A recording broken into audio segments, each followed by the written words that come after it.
Salut les rockers, hard rockers, métalleux et tous ceux qui aiment la musique. Il y a bien longtemps, dans des épisodes lointains, très lointains, j'ai survolé avec vous les rencontres entre le rock et le rap. Aerosmith avec Run DMC ou encore Eminem, sans oublier le feat entre Black Sabbath et Ice-T. Mon cœur bat pour le rock, mais il bat aussi pour le rap. Le rocker fêlé serait-il aussi le rappeur fêlé ? Tu ne me connais pas, je ne suis ni du rock, ni du rap, mais je n'ai pas besoin d'être un style pour que tu m'écoutes. Voici deux histoires dans lesquelles le rock et le rap prouvent qu'ils sont amis, un peu comme Sangoku et Vegeta. Surtout que ça peut donner le meilleur, comme le pire.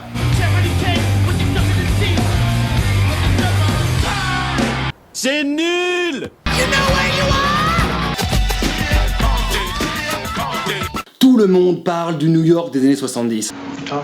Mais quelqu'un se souvient-il du LA des années 80 ? Fusillade, émeute, crack, gang, des morts.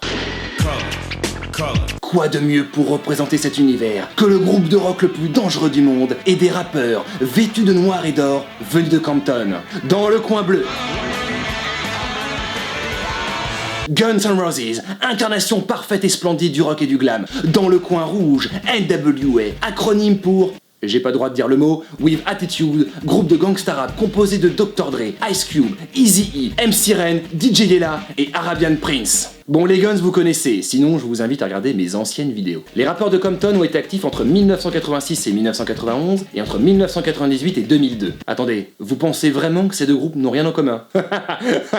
Vous êtes tellement naïfs. Dans les années 90, les deux groupes se connaissaient très bien, s'appréciaient et faisaient même la fête ensemble. Petite parenthèse, sur l'album A Feel for Zagging, sorti en 1991, la chanson Appetite for Destruction a été nommée en hommage à l'album des Guns.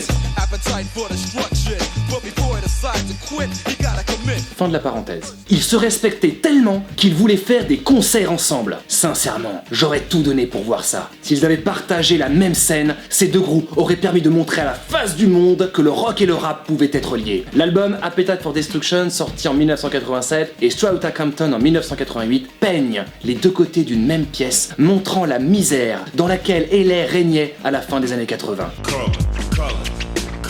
Croyez-moi quand je vous dis qu'il y a eu un avant et un après ces deux albums. Quoi ? Qu'est-ce que vous me dites ? Nirvana quoi ? Nirvana qui ? Le regretté Eazy mentionnait à l'époque qu'il écoutait Guns N' Roses avec qui il se voyait collaborer. You listen to rock and roll? Everything. Everything. What's like your Heavy favorite rock metal. band? What's like a rock band you like? Rock band. Guns N' Roses. MC Ren a raconté en interview « J'étais en backstage avec Axl. Il a dit qu'il était fan de notre groupe. Il s'est mis à rapper et il avait un très bon rythme. Axl Rose rappeur, je signe direct !» Dans une interview accordée à Billboard, c'est un magazine hebdomadaire américain consacré à l'industrie du disque, Dr. Dre a affirmé que son groupe était devenu plus qu'une gloire locale de LA lorsqu'il a vu Axl Rose porter cette casquette sur scène. C'était pendant la tournée du Use Your Religion Tour de 91 à 93, et oui, c'est bien le logo de NWA dessus. Axl a révélé lors de l'interview accordée à Eddie Trunk en 2006 que NWA était son choix numéro 1 comme première partie pour la tournée du Use Your Religion Tour en 1991 à la place de Skid Row. C'est leur maison de disques qui a refusé. Axl fut très déçu car il était très impressionné par NWA. Skid Row was second choice. For the tour, you were second choice. who was number one? NWA. Really? I tried so hard to make that happen and could not. I mean, I wanted to do this, No, right but I on. was trying to, like, because I just wanted to take, because nobody knew who Yeah. those guys were at the time, and it's They like were backstage. I turned Izzy onto it, and he was talking about that the other night, and he goes, all I know is you put this thing in, and I heard it, and I was like, yeah, let's buy guns, and he goes, and I did, I went out and I bought all these guns. Le rêve de Eazy aurait pu se réaliser. Ils voulaient collaborer ensemble, ils voulaient faire des concerts ensemble, ce ne sont plus que des fantasmes maintenant. Bon, ça ne les a pas empêchés de réaliser des œuvres ensemble. Par exemple, Slash a posé sur Love for Them Gangsta de Eazy pour la BO du film Le flic de Beverly Hills 3.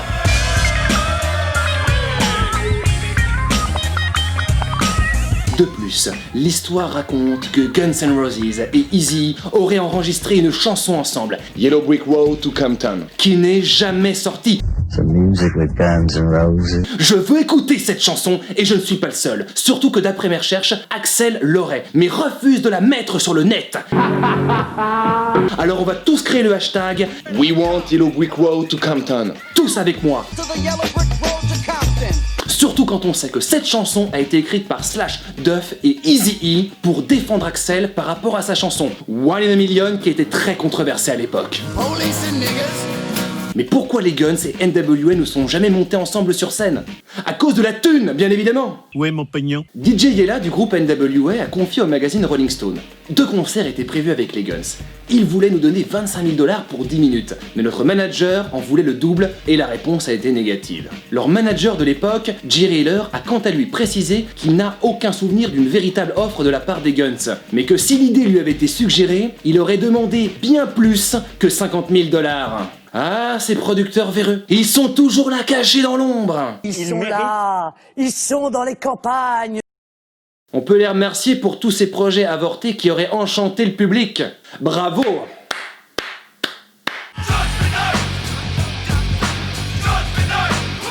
1993. À cette époque-là, le hard rock n'avait rencontré officiellement le rap qu'à 2 reprises. Le temps d'un titre seulement avec Aerosmith et Run DMC pour Walk This Way, et Anthrax et Public Enemy pour Bring the Noise.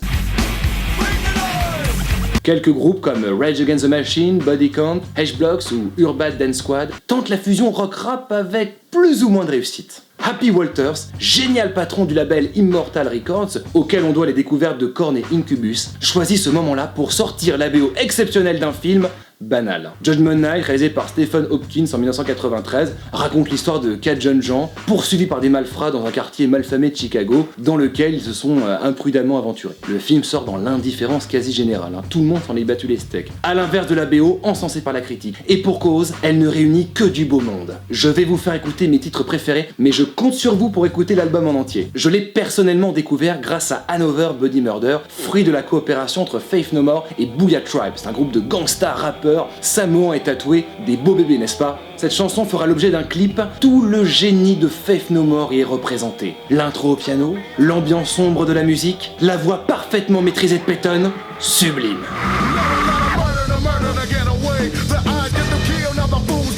Onyx et Biohazard ont eu la lourde tâche de réaliser la chanson titre. L'influence hip-hop de Biohazard est ici renforcée par la présence des rappeurs d'Onyx. C'est la chanson idéale à passer en soirée.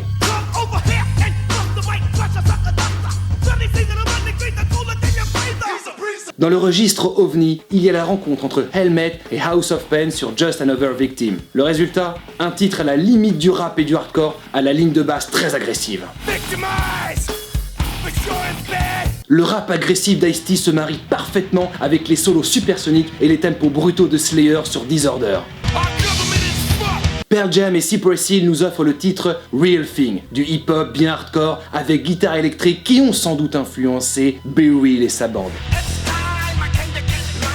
Que dire de plus? Ce disque est un monument, une institution même. C'est la première grande rencontre entre 2 styles musicaux que, a priori, tout opposait. Judgment Night ouvre une brèche et pose les bases d'une nouvelle direction que prendra le rock dans les années 90. En un mot, culte. Petite anecdote, Happy Walters a renouvelé l'expérience en 1997 pour la BO du film Spawn. Mais cette fois-ci, il a mélangé groupe de métal et DJ techno. La BO est géniale et le film est nul. Pour conclure, dans les années 2000, quand j'étais au collège, on avait l'habitude d'entendre cette phrase « Le rap s'incline, le rock domine ». Alors que c'est complètement faux. Les deux dominent tous les autres styles musicaux. Nirvana, Kurt Cobain, that's my favorite rock group of all time. Guns and Roses, running from task as usual, dumping my 4/5.